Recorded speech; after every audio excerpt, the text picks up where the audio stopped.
কিছু বিষয় আগে ঈমানের অঙ্গ ছিল না, এখন ঈমানের অঙ্গ। এই যুগের ওলামাদের উচিত যুগকে স্টাডি করে তার জনগোষ্ঠীকে ইসলাম বুঝিয়ে দেয়া। কদিয়াতুল মারআহ, ধরুন উদাহরণ দিচ্ছি, মহিলাদের পর্দার বিষয় একসময় একটা আমলের বিষয় ছিল। কি বিষয় ছিল? আমলের বিষয় ছিল। যে মহিলা পর্দার বাইরে গেছে সে নিজেকে খুব খারাপ ভাবতো, আখিরাতে কি জবাব দেব, আমার ইমানদাররা কি ভাবছে আমার ব্যাপারে, তাড়াতাড়ি আবার বাড়িতে ফিরে আসছে। তখন বেপর্দায় চলাটা ছিল একটা বড় জোর কবিরা গুনাহ। আজ থেকে 100 বছর আগে বেপর্দায় চলা কি ছিল?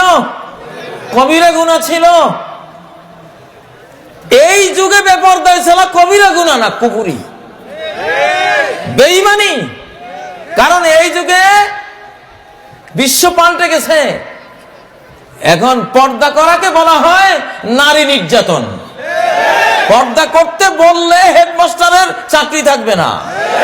কোন বিদ্যালয়ে যদি বলা হয় যে তুমি আমার ছাত্রী বোরকা পরে আসবা কালকে, যদি এটা মামলা হয় তার চাকরি থাকবে না। গোটা ওয়ার্ল্ড। আজ থেকে 100 বছর আগে নারী বিষয়টা একটা আমলের বিষয় ছিল। আজ 100 বছর পরে এটা আমলের বিষয় না, ঈমানের বিষয়। এখন যে পর্দা মানে সে মুমিন, এখন যে পর্দা মানে সে মুসলিম, এখন যে পর্দাকে স্বীকার করে তার আকীদা সহিহ, এখন যে পর্দাকে মেনে নেয় তার ঈমান সঠিক, যে মেনে নেয় না সে বেঈমান। বেঈমান, তার ঈমান নাই, তার সাথে ইসলামের কোনো সম্পর্ক নাই।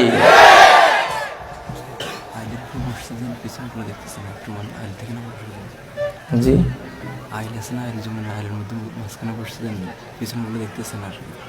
আইলের উপরে যারা বসেছেন, মানে উঁচু জায়গা যারা বসেছেন, আপনাদের পিছনের বন্ধুরা দেখতে পাচ্ছে না সামনের দিকে, এজন্য পিছনে অনেক জায়গা আছে, তো আইলের উপরে বসবেন না।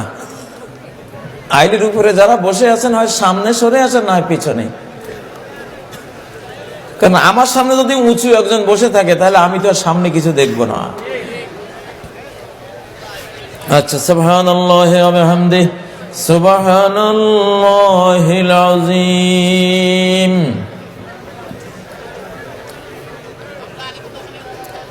ভাইরা, ঠিক আছে, আমি কথা বলেছি, এখন আপনারা নীরব হন।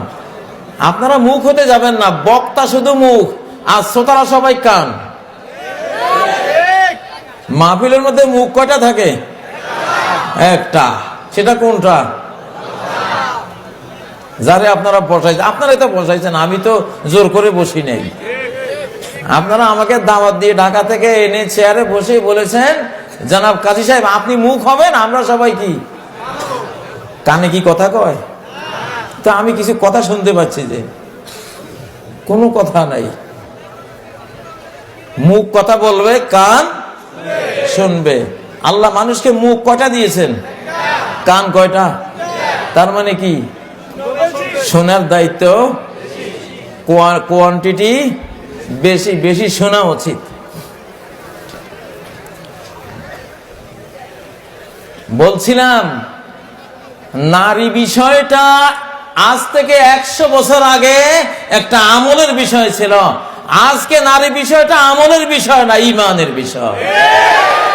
প্রশ্ন করতে পারেন, কাজী সাহেব আপনি এটা নতুন কথা বলেন, দলিল কি? নারীদের বিষয়টা আজকে ঈমানের বিষয়, এটা আকীদার বিষয়। নারীর উপরে পর্দা ফরজ, আমি ঈমান রাখতে হবে। নারীর মূল অবস্থান তার গৃহের ভিতরে, আমাকে বিশ্বাস করতে হবে। নারী তার স্বামী ছাড়া, মুহাররম আত্মীয় ছাড়া সফরের দূরত্বে যাইতে পারবে না, আমাকে ঈমান রাখতে হবে। নারী হিজাব পড়তে হবে, নারী বোরকা পড়তে হবে, জিলবাব পড়তে হবে।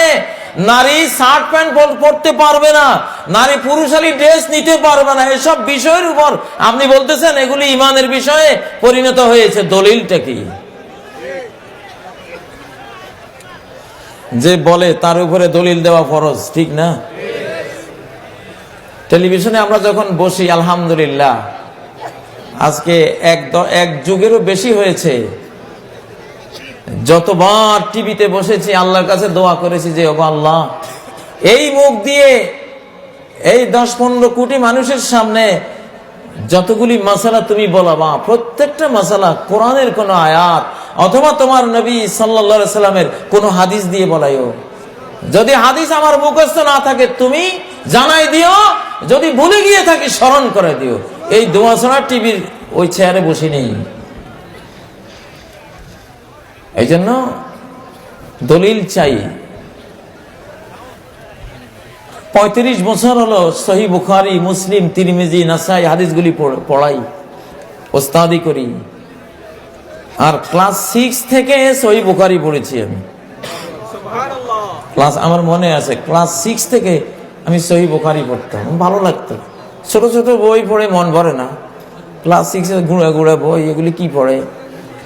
এত বড় বুখারী পড়লে খুব আনন্দ পাইতাম। ওস্তাদরা বকা দিতে ভয়ে দরজা জানালা সব বন্ধ করে তারপর বুখারী পড়তাম। বুঝতাম আর না বুঝতাম, পড়তাম। কিয়ামতের আগের হাদিসগুলি যখনই পড়ি, যেমন নবীজি বলছেন বাদিরু বিল আমালি ফিতানান কাকিতাইল লাইলিল মুজলিম ইউসবিহু আর-রাজুলু ফিহা মুমিনান ওয়া ইউমসি কাফিরা। কিয়ামতের আগে এমন ফিতনা, এমন মহাপাপের সয়লাব, সাইক্লোন, বন্যা, বৃষ্টির ধারার মতো, আষাঢ়ে বৃষ্টির মতো, আষাঢ় মাসি বাদলের মতো আকাশ থেকে যেমন ঝড়ে বৃষ্টি, এইরকম তোমাদের মাথার উপরে আকাশ থেকে ফিতনা, মহাপাপ, কবিরা গুনাহ, এগুলির বন্যা বয়ে যাবে। সেই পাপের সমাজে ইউসবিহুর রাজুলু ফিহা মুমিনান, ব্যক্তি সকালে ঈমানদার থাকবে। সকালে কি ঈমানদার থাকবে, ওয়ায়ুমসি কাফিরা, বিকালে কাফের হয়ে যাবে। যদি বলতেন যে ইউসবিহুর রাজুলু ফিহা সালিহান ওয়া ইউমসি তালিহা ফাসিকা, যদি নবীজি বলতেন যে ওই যুগে সকালে একজন মানুষ নেককার, বিকালে বদকার, তাহলে ঈমান ধরে টান দিত না। যে সকালে সে বড় তাকওয়াওয়ালা ছিল, পরেজগার ছিল, সকালে সে কোনো গান শুনে নাই, সকালে সে কোনো মেয়ের সাথে গার্লফ্রেন্ড হিসাবে কোনো মেয়েকে গ্রহণ করে নাই, সকালে তার চরিত্র এমন ছিল, বিকালে এগুলিতে পড়ে গেছে, তাহলে বুঝতাম যে ঈমান যায় নাই, কবিরা গুনাহ হয়েছে, চরিত্র নষ্ট হয়েছে, ঈমানটা আছে। কিন্তু নবীজি টান দিয়েছেন ঈমান ধরে। কি ধরে? কি ধরে টান দিয়েছেন? টেলিভিশন তোমার চরিত্র নেবে না, শুধু ঈমানটাও নিয়ে যাবে। টেলিভিশন শুধু তোমার জীবনে যে পুণ্যময় একটা জীবন ছিল, সেই পুণ্যই কেড়ে নেবে না। তোমার আখিরাতের যে মূল পুঁজি, আল্লাহ, আল্লাহ রাসূল, ফেরেশতা, কিতাব, আখিরাত ইত্যাদির প্রতি যে ঈমান, ভক্তি, বিশ্বাস ছিল, ওইটার মূল কেটে দেবে ওই যুগের ফিতনা। বর্তমান যুগের পাপ আপনাকে পাপী বানায় না, বেঈমান বানায়। কি বানায়? আমি মনে করি আপনারা সবাই আজকে এমএ ক্লাসের ছাত্র। আমরা যখন বুখারী পড়াই, টাইটেল কামিল, দাওরায়ে হাদিসে বসে পড়াই, ওই ক্লাস আর আপনাদের এই ক্লাস এক সমান। কি নবীজির সামনে কেউ পড়তে আসার জন্য কোনো ফর্ম ফিল আপ করতে হয় নাই, কোনো ছবিও জমা দিতে হয় নাই, কোনো প্রশংসাপত্রও লাগে নাই, কোনো ফিসও লাগে নাই। খালি মানুষ হলে সেরেছে, নবীজির দরবারে জায়গা পেয়েছেন, ওনার ক্লাসে বসতে পেয়েছেন কিনা? তো আজকের ক্লাসটা তো ওইটা, আজকের ক্লাস তো কি ওইটা। এক সময় মহিলার দিকে চোখ দিয়া তাকাইলে ঈমান গেছে না, চরিত্র গেছে। এখন তাকাইলে ঈমান যায়, কারণ হাদিস বলতেছে ইউসবিহুর রাজুলু বিয়া মুমিনা। ফিতনা এমন সাজানো গোছানো, এমন সফিস্টিকেটেড, এমন আগ্রম বাগ্রমওয়ালা সাজগুজ করা ফিতনা। আহা, 100 বছর আগে যখন আমাদের মুসলিমরা ইউরোপে যেত, আমেরিকায় যেত, ফ্রান্স, ইটালি, ব্রিটিশ ব্রিটেন এগুলিতে যেত, এসে বলতো পুরুষগুলি দায়ুস। ওইসব রাষ্ট্রের পুরুষগুলি কি দায়ুস। মহিলারা চেহারা খুলে রাস্তায় যায়, এরা কিছু বলে না। মহিলারা স্বামী ছাড়া বাজারে যায়, কল্পনা করা যায় না। মুসলমান সমাজে মহিলারা তাদের কোনো স্বামী, তাদের কোনো বাবা ভাই ছাড়া বাইরে যাবে, এটা তখন স্বপ্নেও কেউ কল্পনা করতো না। পুরুষরা যখন ব্রিটিশ বা আমেরিকান এসব এলাকা ঘুরে ওগুলি দেখতো, এসে বলতো এরা সব দায়ুস। দায়ুস কাকে বলে? আল্লাযী ইউকিররু ফি আহলিহি বিল খুবস, যে তার নারীদের ব্যাপারে বেহায়াপনাকে প্রশ্রয় দেয়, তাকে বলে কি দায়ুস। দায়ুসকে যে বাংলাদেশে আছে, তার স্ত্রী চাকরি করতে গেছে হংকং, সে কি দায়ুস। দায়ুসকে যে বাবা বাংলাদেশে আছে, কন্যাকে পাঠিয়ে দিয়েছে সৌদি আরব, এটা কি দায়ুস। কন্যা যে সৌদি আরব গেছে, তার স্বামী আছে সাথে, বাবা গেছে সাথে, ভাই গেছে সাথে। লা ইয়াহিল্লু লিমরাতিন তু'মিনু বিল্লাহি ওয়াল ইয়াউমিল আখির, যেই নারী আল্লাহর পরকালকে বিশ্বাস করে তার জন্য হালাল না আন তুসাফিরা মাসিরাতা ইয়াউমিন ওয়া লাইলা, একদিন এক রাতে সফরে সে যাবে, ইল্লা মা'হা যাওজুহা আও যু মাহরামিন মিনহা, তার সাথে যদি তার স্বামী না থাকে, মুহররম পুরুষ যদি না থাকে, তাহলে সফরের দূরত্ব তার ক্রস করা হারাম তার জন্য। তাহলে মহিলাদের বিষয় আমাদের যুগে এসে আমলের বিষয় না ঈমানের বিষয়? ঈমানের বিষয়। মহিলাদেরকে যারা এখন পর্দায় রাখে না, বাহির করে দিছে পর্দা ছাড়া। মহিলা পর্দাবিহীন বেরিয়ে গেছে, বোরকা নাই, স্কার্ফ নাই, শাড়ি পরে বেরিয়ে গেছে, অথবা সালোয়ার কামিজ পরে বেরিয়ে গেছে, অশালীন ভাবে বেরিয়ে গেছে। এই জামানায় এরা এটাকে হালাল বানাইয়া বাইরেছে।